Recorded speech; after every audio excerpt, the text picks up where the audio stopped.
살아오면서 우리가 사람을 겪어보면서 사람에 대해서 갖고 있는 생각들이 다들 정리가 되어 있을 줄로 압니다.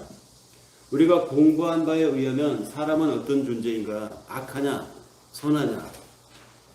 또는 태어날 때부터 악하냐? 태어날 때는 선했는데 살다 보니 악하게 되었다. 뭐 이런 것에 근거해서 그런 경험들을 종합을 해가지고 사람에 대한 나름대로의 정의가 되어 있죠. 성선설이다. 또는 뭐 성악설이다. 근데 성경은 우리 사람을 어떻게 정의하고 있을까요? 성경 속에서 정의하고 있는 사람은 본질적으로 진노의 자식이다 이렇게 되어 있습니다. 뭐 성악설도 아니고 성선설도 아니에요. 보면. 근데 창세기에 보면은 인간은 하나님 앞에 하나님 보시기에 좋았더라 이렇게 지어진 걸 보면 성선설인 것은 분명합니다. 근데 그 하나님 보시기에 아름답게 지어졌던 인간이 하나님과의 계명이 어긋나면서 일그러지게 된 것이죠. 후천적 성악설이 되겠습니다. 근데 본질상 진노의 자녀였다 이렇게 정의한 이 성경 속의 이 인간관은 바울이 정의한 인간관이었습니다. 바울이 정의한 로마서를 보면, 바울이 언급한 에베소서를 보면, 바울이 언급한 여러 각종 서신서에 보면 인간을 뭐라고 정의하고 있느냐? 가장 많이 언급한 표현이 본질상 진노의 자녀였다. 이것이 우리 인간이라는 것이죠. 이 말은 바꾸어서 이야기하면 인간은 죄의 종이다라고도 바꾸어 표현하기도 합니다. 종이라고 하는 존재는 그 자체의 재산이 없죠. 그 자체의 인권이라고 하는 것을 주장할 수가 없었습니다. 바울이 이렇게 표현할 그 당시에는. 종은 주인에게 예속되어 있는 부품이고 주인의 재산이었죠. 그러니 인간은 죄의 종이다라고 하는 이 말은 인간은 죄에 예속된 존재라는 말로도 통할 수 있었던 바울의 사고였습니다. 인간은 죄의 종이기 때문에 그 주인된 죄가 부리는 대로, 하라는 대로, 시키는 대로 할 수밖에 없는 존재이다. 이것이 바울이 표현한 본질상 진노의 자녀 또는 죄의 종이라고 하는 인간의 위치였습니다. 그런 이 인간이, 죄의 종인 인간이 어떤 멋있는 일을 했다고, 훌륭한 일을 했다고, 사람들이 다 박수칠 만한 성공적인 일을 했다고 해서 그 사람이 선한 사람이냐? 성경적 관점에서 봤을 때, 바울이 봤을 때 아니라는 것입니다. 아무리 선량한 일을 하고 아무리 훌륭한 일을 했다고 하더라도, 설령 그 모양이 훌륭한 모양을 띠고 있다고 하더라도 바울이 바라보는 성경적 관점에서 그것은 죄인 인간일 뿐이라는 것이죠. 그럼에도 성경에서 정의한 인간관과는 달리 지금도 이 순간에도 이 세상의 수많은 사람들은 자신이 만들어낸 것에 근거해서 또 자신이 만들고 축적하고 쌓아온 그것에 근거해서 나는 내 인생을 성공적으로 살았다 또는 나는 성공한 인간이다 또는 그런 것에 기반해 가지고 나는 훌륭한 인간이다, 나는 괜찮은 인간이다, 나는 멋있는 인생이다 자기를 정의하고 있습니다. 또 그런 정의를 하기 위해서 지금도 이 땅에서 수많은 사람들이 자기의 힘을 최선을 다해가지고 자기의 생산물을 막 쌓으려고 하죠. 그 쌓아놓은 생산물의 높이가 그 사람의 위치를 말해주기 때문입니다. 그것이 이 세상이죠. 근데 성경이 바라보는 그런 인간조차도 그 노력, 그 분투, 그 쌓으려고 애쓰는 그 인생살 자체를 죄의 재생산이고 죄밖에 쌓지 못하는 과정이라고 봅니다. 그것이 마귀에게 속해서 살아온 우리 인생들의 실체이고 그런 상태를 가리켜서 성경은 죽은 상태라고 말합니다. 바른 말로 사망이라고도 말하죠. 우리가 그렇게 살고 있었습니다. 지금도 수많은 사람들이 그 상태로 살고 있습니다. 이 세상이 그런 곳입니다. 그런데 이런 세상에 그렇게 살고 있었던 우리들에게 죽어 있었던 이 세상, 사망으로 가고 있었던 이 세상에 하나님이 왔습니다. 찾아온 하나님, 그 찾아오신 하나님이 자신과는 아무 상관이 없는 죄를 많이 지은 사람들만 져야 했던 십자가를 당신이 직접 짐으로 해서 그 후광 효과를, 십자가를 당신이 지은 그 효과를 하나님이 특정한 어떤 무리, 선택한 어떤 무리, 창세전에 하나님이 예정해 놓은 어떤 무리들에게 다 전가시켜 주었다는 것이죠. 사망을 삼키겠습니다. 그렇게 살린 그들에게 오신 하나님이 부활하여 다시 당신의 곳으로 가면서 사람들에게 한 말이 있습니다. 그것이 뭐냐? 깨어 있어라. 너희는 깨어 있어라. 오늘 이 얘기입니다. 우리는 축제를 기다리면서 그 다가오는 축제가 우리에게 임한 그날을 고대하면서 오늘을 살고 있습니다. 살고 있는 이 상태를 어떤 상태로 살고 있어야 되느냐? 그것을 성경은 깨어 있으라라는 표현으로 우리에게 말해주고 있습니다. 이 이야기를 예수님이 한 비유로 복음서에서 한 부분이 있습니다. 그 이야기를 잠깐 리콜을 해보면 어떤 주인이 집을 떠나면서 종들에게 각각 사물을 맡깁니다. 맡기면서 그 종들에게 각각의 고유한 사물을 맡기면서 하신 주인이 한 얘기가 있습니다. 너희는 깨어 있어라. 그 말을 남기고 떠난 주인이 언제 돌아올지 종들은 알 수가 없어요. 종들뿐만 아니라 누구도 주인이 언제 돌아올지는 알 수 없습니다. 그러니 그 명령을 받은 종된 자들은 주인이 내일이라도 당장 돌아올지 모르니까, 아니 한밤중에 돌아올지도 모르니까, 언제 주인이 들어질지 모르기 때문에 주인이 명령한 대로 항상 깨어 있어야만 했습니다. 정신 차리고 있어야 했다는 것이죠. 그런데 이 주인의 이 명령이 종들에게 가당한 것일까요? 종들이 감당할 수 있는 것이었겠습니까? 주인은 자기 재산이 불어나고 자기를 위해서 일하는 모든 종들의 일들이 다 자기 재산과 연관되는 것이고 자신의 축적이 늘어나고 줄어들어가는 것과 관계되기 때문에 종들이 부지런하면 주인의 재산이 늘어날 것이고 종들이 게으르면 주인의 재산이 줄어드는 것입니다. 다시 말해서 자기 일처럼 하는 사람은 그 불어나는 재산에 또는 변화되는 것에 흥미가 있어서 열심히 하지만 종은 그런가요? 종은 안 그렇거든요. 피동적일 수밖에 없다는 것입니다. 어떻게 항상 깨어서 이 일을 내 일처럼 할 수 있겠냐고요. 빨리 마치고 가서 쉬고 싶은데 주어진 시간만 빨리 때우고 내 시간은 내 즐거움, 내 자유를 누리고 싶은데 어떻게 24시간 항상 깨어 있을 수 있겠냐고요. 그러니까 주인의 이 명령은 애시당초 종들에게는 무리한 명령이었다는 것이죠. 주인이 아니기 때문에 그 명령은 불가능한 명령이었습니다. 주인이 누구를 상징하고 그 명령받고 깨어있어야 할 종들이 누구를 상징하느냐? 대략 감이 잡히죠. 예수 그리스도와 우리를 상징하는 것이죠. 우리는 종으로 살아왔습니다. 죄의 종으로 살아왔다가 이제 하나님의 종으로, 예수 그리스도 종으로 신분이 바뀐 것이죠. 여전히 종이기 마찬가지입니다. 그렇기 때문에 우리 속에는 여전히 한쪽에 종의 근성이 남아 있습니다. 어떻게든 때우려고, 시간만 지나가기를 원하고, 진심으로 이 일이 하나님이 원하시는 일이기 때문에 하나님의 즐거움이 나의 즐거움, 이렇게 완벽하게 할 수 있느냐? 우리 불가능해요. 우린 여전히 욕심으로 살고 있고, 우리 여전히 육신을 입고 살고 있는 우리이기 때문에, 역시 인간이기 때문에, 하나님의 자녀라고 하지만 우리 속에 한 부분 인간은 여전히 남아있기 때문에 우리가 24시간 깨어있는다고 하는 것은 불가능합니다. 아니, 이 말을 바꾸면 일평생 동안 정신 바짝 차리고 깨어있는다는 것 자체가 불가능하다는 말이죠. 이런 건 할 수 있어요. 하루에 3시간은 깨어있어야 된다? 할 수 있죠. 3시간 눈 딱 감고 고생했다 치고 3시간 참으면 됩니다. 하루 3시간만 자고 깨어있으라 이런 조건이 있는 것은 우리는 해낼 수 있습니다. 또는 낮에는 자고 밤에는 깨어있으라 이것도 할 수 있습니다.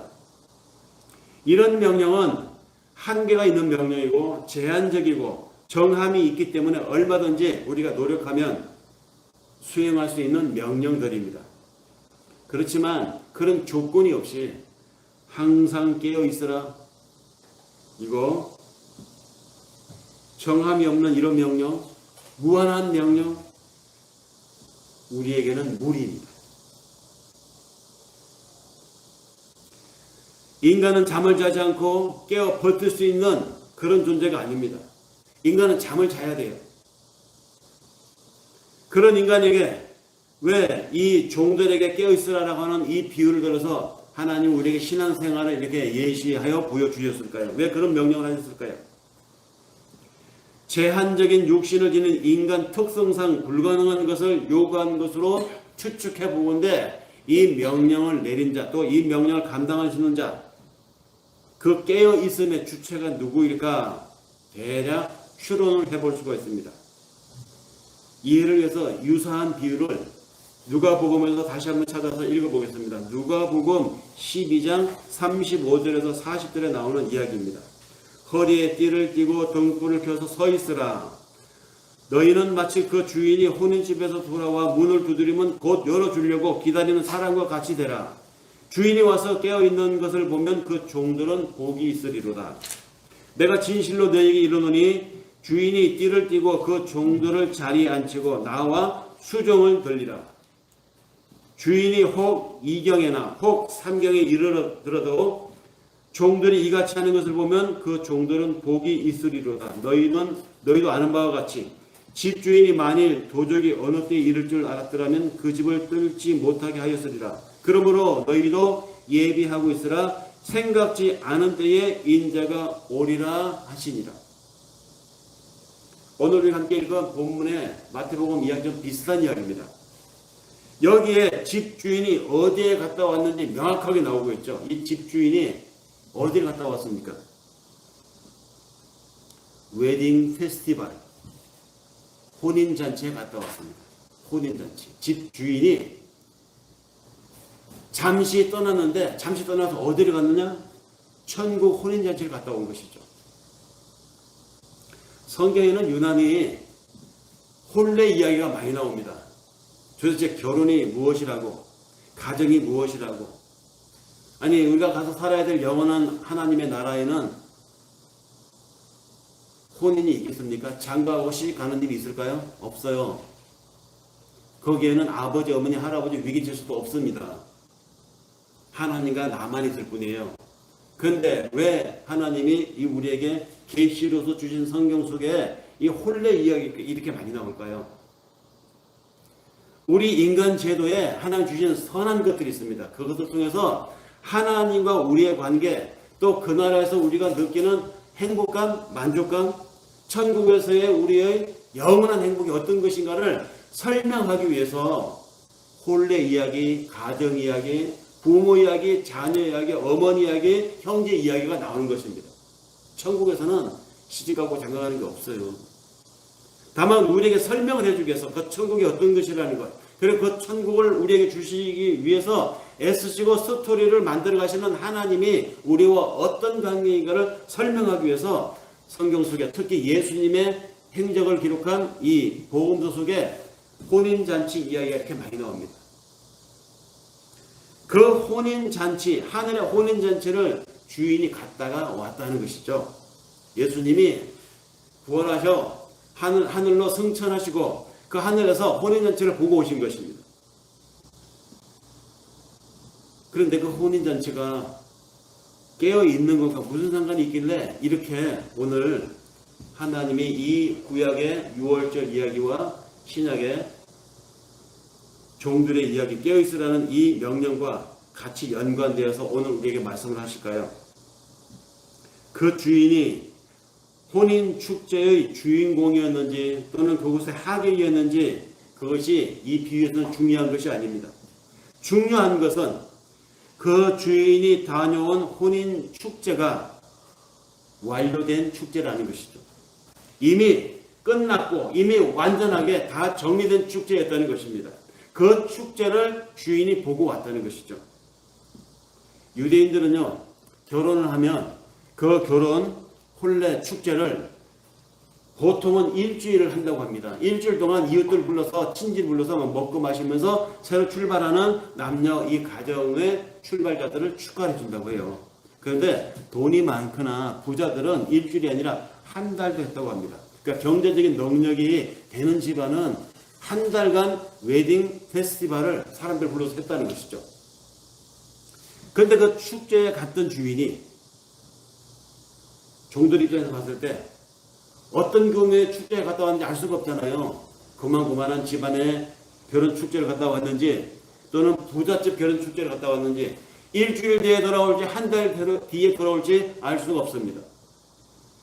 돌아올 날을 알 수가 없기 때문에 그 주인이 언제 들여다칠지 모르니까 종들은 항상 주인의 명령대로 깨어 있어야 했습니다. 그런데 주인은 그 축제에 가면서 종들에게 허리에 띠를 띠고 등불을 켜고 서 있으라고 까지 했습니다. 구체적인 명령까지 했습니다. 교대로 서 있으라 이것도 아니고 명령을 듣는 모든 종들에게 똑같이 적용된다고 명령을 하셨습니다. 주인을 기다리는 모든 자가 깨어 있어야 했습니다. 그러면 그 깨어 있음이라고 하는 것이 도대체 무슨 의미일까? 설마 잠도 자지 말고 24시간 이거 불가능하잖아요. 도대체 깨어 있음이 도대체 어떤 의미일까? 여기에 허리에 띠를 두르고 등불을 켜고라고 하는 이 말들을 들어보면 뭐가 생각나지 않습니까? 함께 읽은 6월절 출애굽기 이야기가 생각이 납니다. 6월절 출애굽 12장에서 우리가 함께 읽은 6월절 그 상황이 그렇습니다. 하나님은 어린 양의 피를 인방과 문설주에 바르게 하심으로써 살아남은 이스라엘 사람들에게 이런 명령을 내렸다는 것이죠. 허리에 띠를 띠고 지팡이를 들고 신을 신고 급히 6월절 음식을 먹어라. 왜 이런 명령을 내렸을까요? 그리고 그들 앞에는 하나님 당신께서 직접 등불이라고 하는 불기둥으로 이제 인도하는 당사자로 나서신 것이죠. 그렇게 허리띠를 띠고 지팡이를 들고 언제든지 도망갈 준비를 한 급한 상태로 하나님이 인도하는 불기둥을 따라서 이후 이스라엘이 40년을 광야에서 살게 됩니다. 스탠바이 상태로.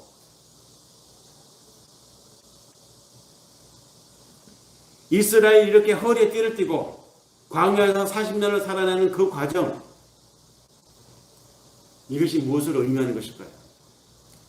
이스라엘 사람들의 그 당시 옷 복장을 우리가 영화라든지 또는 인터넷에 그림 같은 걸 보면 어떻게 있습니까? 여기서부터 시작해서 저 밑에까지 쭉 내려가는 치마 형태잖아요. 통옷이라는 것이죠. 이 통옷은 그냥 그 상태로 걸으면 치렁치렁해서 불편해요.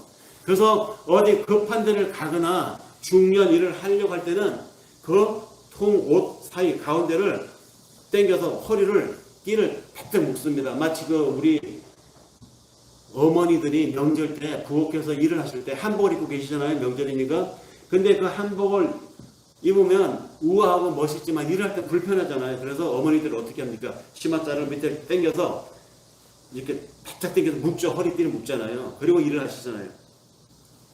그런 것처럼 이스라엘 사람들의 복장이 그렇습니다. 중요한 일을 할 때 또는 어디론가 급히 출발할 때 하는 행색이 허리에 띠를 띠고, 그렇다면 혼인 축제로 떠나는 주인이 자기 종들에게 했던 그 명령, 너희는 깨어 있으라. 이 말은 사실은 우리 인간의 인생을 상징하는 것으로 이스라엘의 광야 여정을 얘기하는 것이라면 우리의 광야 인생 전체 내용을 상징적으로 표현하는 것이다, 이렇게 볼 수 있죠. 이스라엘이 하나님이 너희는 이 땅에서 짱 받고 이 땅에 뿌리를 내려서 이 땅이 영원히 살 존재가 아니라 이 땅은 잠깐 스쳐갈 곳이기 때문에 여기에서 터 잡고 여기서 집 짓고 살 생각 말라. 벽돌을 쌓을 생각 말라. 그냥 텐트면 족하다, 이 얘기입니다. 언제든지 하나님이 내가 왔다 하면 하나님께 갈 준비를 하고 살라는 것이죠. 그것이 바로 허리에 띠를 띠고 지팡이를 잡고 느긋하게 펼쳐놓고 항상 멋지게, 이게 아니라는 것입니다. 급하게 먹으라는 것이죠. 이 말은 세상의 것에 눈이 돌아가서 세상의 것에 안주하고 이 땅의 것에 마음 두고 살지 말라는 이야기입니다. 그것을 이스라엘이 광야 40년 생활로 하나님이 상징적으로 보여주었다는 것이죠. 광야 40년 생활은 우리 인생 전체를 상징하는 것입니다. 우리에게 이 세상 살면서 건너가야 할 여정이 있고 우리는 이 세상 이 여정에서 해야 할 일이 있다는 것이죠. 바로 그 상태를 성경은 깨어 있음이라고 표현을 합니다. 그런데 이 비유에서 주목해야 할 것은 주인이 다녀왔다고 하는 그 혼인축제가 완성된 축제였다는 사실입니다. 그러니 종들을 떠나서 다른 곳으로 간 주인은 곧 다시 오실 예수 그리스도를, 즉 그분의 재림을 상징한 비유입니다. 성경은 다시 돌아오는 그 주인의 가시적 귀환을 가리켜서 재림이라고 말하죠. 그 재림의 때를 준비하라는 예수의 이 강해 비유가 바로 오늘 우리가 읽은 본문 말씀 숨어있는 하나님의 메시지입니다.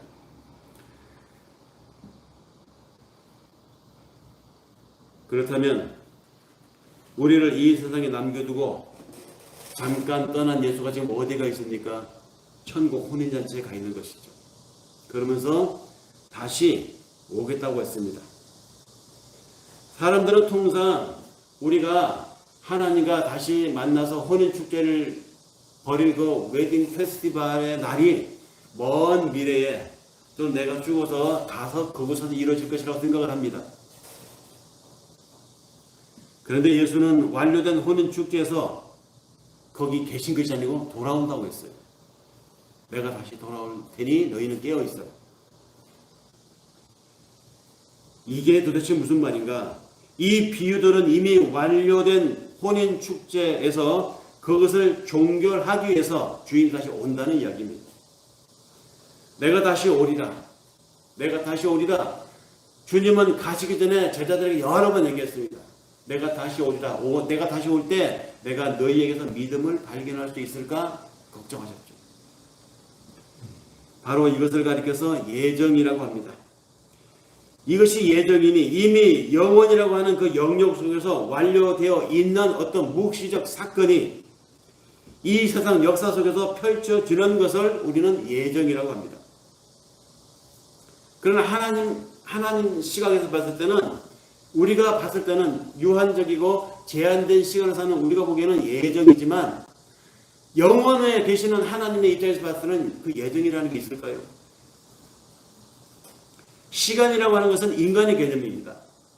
우리는 시간이라고 하는 이 관념 속에 갇혀있기 때문에 나의 지나간 시간을 과거라고 하고 지금 여기서 우리가 예배드리는 이 시간을 현재라고 하고 앞으로 닥칠 미래 시간을 우리는 미래라고 합니다.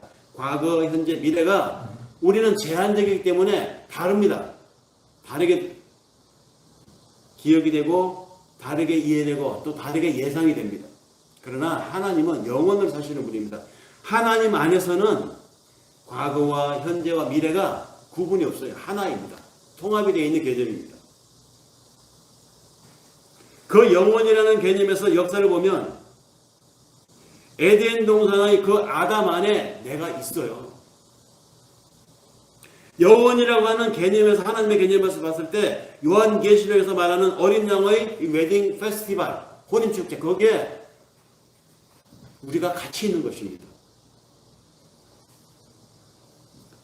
역사는 순서를 가지고 차곡차곡 쌓여가는 것처럼 우리가 이해가 되죠. 또 우리 살아가는 인생, 살아가는 개인사, 그런 인간들의 집단인 이 역사, 이 흐름이 어디로 갈까요? 앞으로 우리 미래는 어떻게 될 것 같아요? 그냥 우발적이고 우연적인 것들에 의해서 이리 튀고 저렇게 튀고 그렇게 해서 목적 없이 흘러가는 것 같죠? 그러나 목적 없이 흘러가는 것처럼 보이지 목적 없이 가지 않습니다. 하나님 안에서는 어떤 목적을 가지고 지금 이 흐름이 하나님 안에서는 통시적으로 가고 있다는 것이죠. 통시적으로 진행되고 있습니다. 하늘 언약 안에 이미 완료되어 있는 것들이 있습니다. 그 영원, 하나님 보시기에는 영원 전에 있었고 영원히 있고 앞으로도 영원히 흐를 그 안에 이 모든 사건들이 다 들어있습니다. 그것이 시간을 사는 우리 이 역사라는 영역 안에서 하나씩 하나씩 펼쳐져 보이는 것일 뿐입니다. 그러니 어린 양의 웨딩 페스티벌이라고 하는 것, 하늘의 혼인 축제라고 하는 것, 그것은 영원이라고 하는 영역 안에서 이미 완료되어 있었던 축제였습니다. 그 축제에 우리가 들어있어요. 이미.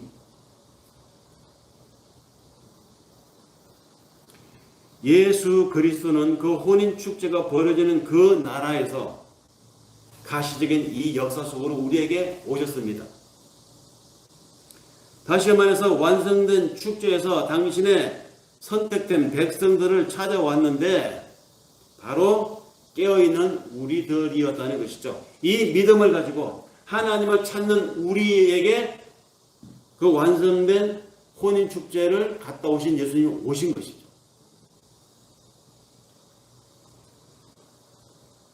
깨어있음을 근거로 찾아온 것이 아니라 찾아오신 그분이 찾아온 그 자리가 찾아와 보니까 깨어있음의 자리였다는 것입니다. 이 말은 전에도 말씀드렸지만 믿음은 내가 개척을 해서 내가 선택해서 내가 하나님을 선택했고 내가 예수 그리스도를 선택했고 그래서 내가 믿음이 생겼다 이게 아니라는 것입니다. 내가 깨어서 살고 하나님과 정신처럼 살았기 때문에 내가 천국 혼인잔치에 내 자리를 확인했다 아니라는 것이죠. 이미 다 되어 있어요. 다 완성되어 있어요. 그것을 우리에게 여기 확인만 시키는 것입니다. 이 땅을 살면서. 그래서 우리가 믿음을 가지고 있다, 우리가 하나님을 찾는다, 이것은 우연한 일도 아니고 어찌 내가 하다 보니까 여기까지 온 것도 아니라 이미 하나님이 영원이라고 하는 시간 안에서 완성되어 있는 그것을 하나님이 오늘 우리에게 확인시키는 것입니다. 성령이 임한 자들에게서 나오는 필연적인 삶의 자세가, 그 상태가 깨어있는 상태라는 것이죠. 내가 깨어있기 때문에 하나님의 사랑을 받는 것이 아니라 하나님의 사랑을 받은 자이기 때문에 우리는 깨어서 살게 된다는 것입니다. 그러니까 깨어서 산다는 것이 뭡니까? 우리는 인생을 살면서 해야 할 일이 있고 가야 할 여정이 있다고 그랬잖아요. 해야 할 일을 잊지 않고 살아가는 것, 가야 할 방향을 잃지 않고 살아가는 것, 이것이 깨어있음의 상태라는 것입니다. 이 상태가 내가 한다고 되는 것이 아니라 하나님이 이미 만들어 놓은 그것이 우리에게 적용이 된다는 것이죠. 구원은 깨어있음이라고 하는 행위를 전제로 우리가 쟁취할 수 있는 것이 아니라는 이야기. 이미 구원키로 작정된 자들이 깨어있음이라고 하는 과정을 통과하는 것이라는 이야기. 이것이 오늘 이 비유가 우리에게 주는 메시지입니다. 왜냐하면 혼인축제는 이미 완료된 축제이기 때문입니다. 하나님은 이스라엘에게 율법과 제사를 주었죠. 그것은 너희가 지키면 나의 백성이 되고 지키지 않으면 내가 내치리라 그러려고 주었겠습니까? 그것은 율법 준수라고 하는 성과를 내놓으면이라고 하는 조건을 준 것이 아니었어요. 그 율법은 이미 그들이 줄 때 그들이 이 율법을 너희가 지키지 못한다는 한계적 존재인 것을 알라고 준 것입니다. 알라고. 너희가 이 제사로 완전할 수 없다는 것을 알라고. 너희가 이 율법을 정말 다 지킬 수 있느냐? 불가능한 존재인 걸 알라고. 그래서 그 불가항력적인 존재, 우리가 이런 거 도저히 할 수 없는 존재라는 걸 깨닫게 하기 위해서 율법을 주고 제사를 주었는데 엉뚱하게도 우리 전체 인간을 상징하는 이스라엘이 그 율법을 완벽하게 해내겠다고 나댔잖아요. 율법을 완전히 지킬 수 있다고 수선을 떨었습니다. 제사를 완벽하게 지킬 수 있다고 그들은 하나님 앞에 거만을 떨었습니다. 할 수 없는데, 생리적으로 불가능한데 그걸 한다고 사람들 앞에 해 보이니 사실은 어떻게 되겠습니까? 위선덩어리가 되는 것이죠. 앞에서는 거룩거룩하지만 뒤로는 뭡니까? 이속을 챙기고. 그러니까 겉따로 속따로 노는 집단이 이스라엘이 되고 말았습니다. 하나님이 그래서 이스라엘을 비판했던 것입니다. 예언자들을 보내서. 인간은 결코 완벽함에 이를 수 없다는 것을 알라고. 그래서 인간은 불가피하게 누군가가 다른 타자, 이 불완전한 우리 집단을 도와줄 어떤 외부적 힘이 필요하다는 것을 알라고, 그분을 기다리라고, 도와줄 그분을 찾으라고. 그래서 율법을 짚었는데 이스라엘은 잘못 짚었다는 것입니다. 사실 이스라엘이 잘못 짚었지만 이스라엘이 누구를 상징한다고 그랬습니까? 우리 인간 전체를 상징한다고 그랬죠. 그러니까 인간 전체가 그렇다는 것입니다. 인간들은 결코 자신이 완벽함을 이루어서 우리 인간에게 임한 저주, 그걸 풀 수 없는 존재인데, 인간들은 어떻습니까? 자기가 잘해서 자기 행복을, 자기가 잘해서 자기 만족을 찾을 수 있다고 생각하잖아요. 이스라엘입니다. 율법 아래 있는 이스라엘의 길을 가고 있습니다. 그러니 희생제물로 내려갈 하늘의 하나님의 아들을 의지해서 그 하나님께 이를 수밖에 없다고 하는 이 사실을 잘 안 받아들여요. 받아들이는 사람들이 복된 사람들인 것이죠. 그래서 어떤 사람들이 이 사실을 받아들이느냐, 다 받아들이지 않는다는 것입니다. 그래서 하나님이 특정한 어떤 무리를 따로 구별해 놓았다는 것입니다. 그 사람들은 받아들여요. 그러니까 이스라엘이라고 하는 제도, 혼인잔치라고 하는 이런 용어들, 가정이라고 하는 것들, 부모, 자식, 모든 인간관계에서 일어나는 인간 사이에 이런 모든 장치들은 사실 천국에서는 없다는 것이죠. 없어요. 영원한 나라에서 그런 게 무슨 필요가 있겠습니까? 다만 그러한 율법이다, 제사다, 하나님 말씀의 순종이다, 이런 모든 것들에 대한 장치가 다 뭡니까? 이 은혜의 필연성을 설명하기 위한 하나님의 장치들이었다는 것이죠. 그것이 하나님이 주신 선물로 믿어지기 위해서 우리에게 믿음이 필요한 것입니다. 그리고 그것이 우리 인간은 시간을 살고 있지만 하나님의 영혼이라고 하는 그 안에서 완성되어 있는 그것을 우리가 소망하고 살아가는 것이죠. 내 생애가 끝날 때까지, 내 인생이 지속되는 동안에는. 그래서 믿음과 소망은 항상 우리가 같이 가야 되는 것이죠. 지나간 걸 돌아보면 믿음이고, 앞으로 내가 죽는 날까지 얼마나 살지 모르겠지만 살아있는 날 동안 내가 바라보고 희망해야 되는 거 소망. 그래서 믿음과 소망과 사랑은 항상 같이 있는 것인데, 영원히 마지막까지 있는 것이 뭐냐? 사랑이라고 했습니다. 왜? 하나님의 나라에서는 사랑으로만 살기 때문에. 사랑은 영원한 나라, 하나님 나라에서도 같이 가는 것입니다. 그러니까 하나님의 나라, 영원한 그 계시의 나라에 들어가게 되면 거기에서는 믿음이 필요가 없어요. 왜? 완전해졌으니까. 거기서는 소망도 필요 없습니다. 왜? 소망의 나라에 이미 들어와 있으니까. 그래서 믿음도 소망도 그곳은 필요가 없어요. 거기서 영원히 함께하는 것이 뭐냐? 사랑이라는 것이죠. 그래서 믿음과 소망과 사랑, 이 세 가지는 항상 있을 것인데 그 중에 제일은 사랑이다.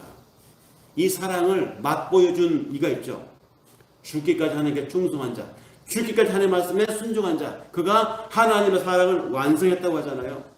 그 사랑은 우리가 천국에서 하나님과 영원히 누리고 영원히 향유하고 공감해야 될 것인데, 이 땅에서 우리가 믿음으로 살아간다면, 소망을 놓치지 않는다면 그 사랑을 조금 맛보고 경험하고 그 사랑을 나로부터 시작해서 다른 사람에게 흘려보내줄 수 있는 존재, 이것이 아브라함을 통해서 하나님이 주었던 세상을 향한 메시지였어요.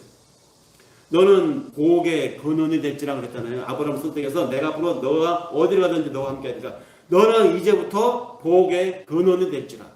이 뭡니까? 복의 근원. 근원이잖아요. 근원. 아브라함이 믿음의 조상이라고 하지 않습니까? 그럼 믿음으로 사는 사람은 이 하나님의 사랑이라는 복을 흘려보내야 돼.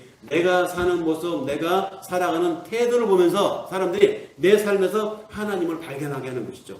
즉 사랑을 발견하는 것입니다. 사람이 왜 사는지, 사람이 왜 저러고 살아야 되는지, 사는 이유를 사람들에게 보여줄 수 있는 존재가 바로 하나님처럼 사는 사람들입니다.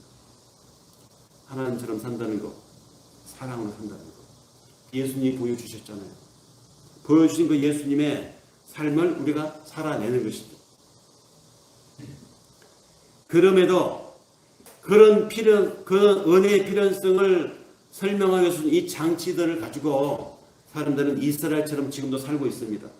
자기가 이루어낼 수 있다고. 내가 선하게 살면 천국에 갈 수 있다고.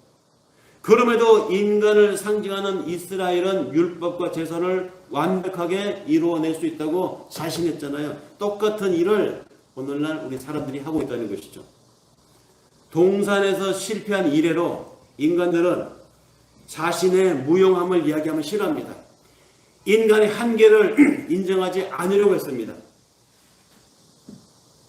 자기 존재를 내세우고 자기 가능성을 추구하는 인간이 되어서 하나님과는 상관없이 나도 할 수 있다고 생각하는 것이죠. 그런 인간들에게 마귀가 추동을 하고 마귀가 부추기고 그래서 하나님의 율법을 오해시키고 하나님의 말씀을 왜곡시키고 악용시키게 했습니다.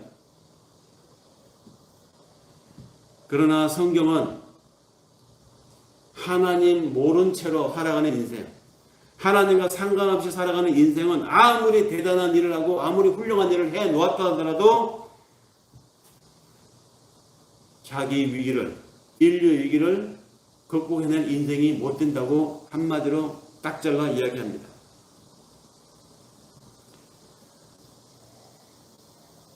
얼마나 대단하게 살아야, 얼마나 열심히 살아야, 얼마나 많은 일을 이루어내야 우리가 하나님의 필적할 만한 일을 사람들에게 나눌 수 있겠습니까? 내놓을 수 있겠습니까? 노벨상을 100개를 받은 인간이라고 한들 그 인간이 하나님만 하겠습니까? 우리는 하나님 발치만큼도 못해요. 그래서 하나님이 당신의 존재를 우리에게 직접 나타내지 않은 거예요. 하나님이 당신의 얼굴을 우리 인간 직접 보면 인간 죽는다고 했잖아요. 그래서 그 사상에 사로잡혔던 예언자들이나 이스라엘의 신실한 자들이 오호라 내가 죽게 생겼다. 내가 하나님을 본 것 같아. 하나님은 모세에게도 직접 나타나지 않았잖아요. 슥 지나간 뒷자락만 보였잖아요. 그만큼 인간은 하나님에게 감히 범접할 수 없는 이 먼지와 같은 존재입니다.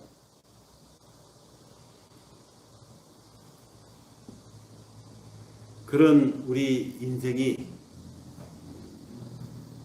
아무리 훌륭한 일을 한들 하나님 앞에 비길 만한 것이 없는 보잘것없는 우리 인생인데 그런 우리 인생이 하나님과 함께 혼인한 사이가 되었다. 이게 성경 속의 혼인 이야기예요. 그 이야기를 하려고 복음서에 예수님의 혼인잔치 얘기가 그렇게 많이 나오는 것입니다.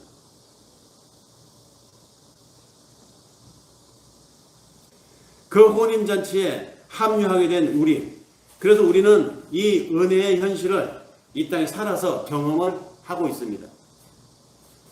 예수가 십자가에서 통째로 원수에게 먹힐 때 그때는 사단이 자기가 이긴 줄 알았어요. 내가 드디어 하나님의 아들을 꺾었다. 이제 내가 제압을 했구나. 내가 이겼구나. 이렇게 생각을 했겠지만 이미 십자가에서 통째로 그 원수에게 먹히는 그 순간이 사단의 입이 찢어지고 있는 순간이라는 것을 사단은 몰랐습니다.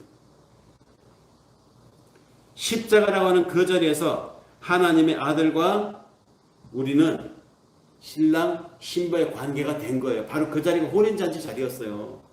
근데 이 혼인잔치 자리가 실은 영원전의 세계, 묵시의 세계, 그 자리에서 이미 완성이 되어 있었다는 것이죠. 완성이 된 것을 시간이라고 하는 이 역사 현장에 하나님이 당신이 인간의 몸을 입고 와서 풀어나간 것입니다. 하나씩 하나씩. 우리가 그 시간의 프로그램 속에 편성되어 있는 사람들이에요. 이 과정에 내가 뭐 한 게 있어요. 2000년 전에 있었던 그 일에 내가 뭐 보탤 수가 있습니까? 보탤 수가 없잖아요. 우리는 시간적인 유한적인 존재니까. 하나님이 하시는 그게 우리가 그냥 맡겨진 것이죠. 그냥 무임승차한 사람들입니다. 그러니 우리는 이미 혼인 축제가 열리고 있는 그 완료된 하나님의 나라, 그 영원한 묵시의 세계에 들어가 있는 존재들입니다. 다만 혼인 축제에 왜 신랑의 피가 필요했는지, 왜 예수의 십자가라고 하는 이 과정이 필요했는지, 그 희생이 왜 굳이 필요했는지 이것을 우리에게 하나님이 인생을 허락해서 이 땅에 와서 경험하고 배우고 가는 거예요. 다시 그 나라로. 그러니까 우리는 천국의 하나님 예배한 나라에서 이 땅의 시간이라고 하는 이 땅에 잠시 와서 그것을 경험하고 배우고 돌아가는 천국의 유학생들인 것이죠. 그걸 가리켜서 베드로가 그런 얘기를 가리켜서 사도들이 뭐라고 표현했습니까? 우리는 이 땅의 나그네요. 잠시 지나가는 그림자라. 우리는 이 땅의 이방인이요. 그렇게 표현하지 않습니까? 우리는 이 세상에서 나라고 하는 인간의 죄와 악을 하나님의 은혜로 낱낱이 들여다보게 됩니다. 그래서 회개하게 되고, 그래서 나 같은 놈에게는 하나님의 은혜가 필요하다고 고백을 하게 되는 것이죠. 수시로 넘어지고 수시로 내 무기력함과 내 불가능함을 처절하게 경험을 하면서 그래서 나는 하나님 필요합니다. 이 고백을 하게 합니다. 그런 고백을 하고 살아가는 사람들이 이 땅에 하나님을 믿는 사람들, 예배를 드리는 자들, 믿음을 고백하는 자들입니다. 그런 자들이 살고 있는 이 세상에는 그렇지 않은 자들도 함께 살고 있습니다. 위대한 생산, 큰 성과가 바로 너의 인생을 결정하니 많이 쌓고 많이 올리고 많이 일해서 사람들 앞에 너를 드러내라. 이것이 잘난 인생이다. 이렇게 부추김에 빠져서 사는 사람들이 있는 이 세상 속에 우리가 같이 살고 있습니다. 하나님은 우리 인생에 개입해서 내세울 곳이 없는 상태로 중간중간마다 그때마다 우리를 그냥 판판히 깨시는 것이죠. 근데 이것을 깨시지 않는 사람들이 있어요. 불행한 사람들이죠. 하나님을 모르는 사람들입니다.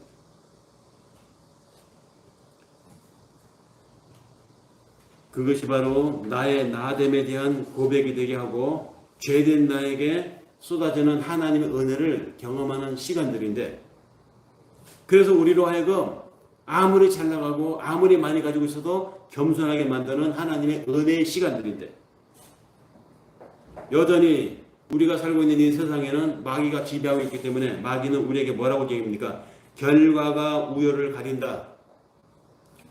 그 우열을 결정하는 결과를 높이 쌓고 성공하고 많이 만들면서 너의 우를 저 열들 앞에 나타내라. 그러면 하나님처럼 된단다. 지금도 선악과 나무 앞에 서 있는 우리를 지금도 준동시키고 있습니다. 하나님처럼 될 수 있다고. 신이 뭐 달리 신이야? 모든 사람을 먹이 살 만한 힘을 가지면 신이지. 모든 사람들의 추앙을 받으면 신이지. 모든 인간들의 인생 방향을 가르쳐줄 수 있으면 그게 신이지. 이렇게 이야기합니다. 어떻게 인간이 그럴 수 있습니까? 그런데 할 수 있다고 추동한다는 것이죠. 마귀의 원리가 사필귀정, 권선징악 이런 멋진 원리로 작동되는 이 세상의 원리입니다. 사필귀정 멋있는 말이잖아요. 모든 것은 바른 곳으로 돌아간다는 얘기잖아요. 권선징악 얼마나 멋있는 말입니까? 선은 권하고 악은 징계해야 된다. 멋있는 말입니다. 근데 세상에 이것이 은혜로 살아보니까 이 논리가 마귀의 논리더라고요. 세상의 논리더라고요. 하나님의 은혜의 원리는 정반대의 고사수구가 있습니다. 이게 대단히 부끄러운 말들 아닙니까? 어부지리? 내가 노력한 게 없는데 어떻게 하다 보니까 나에게 그냥 얻어진 거. 무의도식도 얼마나 우리가 피하고 싶은 말입니까? 한 것도 없이 그냥 얻어먹는. 그런데 이게 은혜의 논리예요. 은혜의 세상에서는 이것입니다. 이런 원리를 추동한다는 것이 힘의 원리로 살아왔던 우리들, 또 힘의 원리가 작동하고 있는 이 세상에 살고 있는 우리의 의식 속에서는 사실 부끄러워 피하고 싶어요. 인정하고 싶어 하지 않습니다. 오히려 우리는 권선징악, 사필귀정 이것이 더 우리에게 맞다고 생각하고 살아왔어요. 그러나 하나님 앞에서는 성경을 읽어보면 거기서는 그렇게 말하지 않아요. 하나님 앞에서는 너희는 무의도식이고 너희는 어부질이다.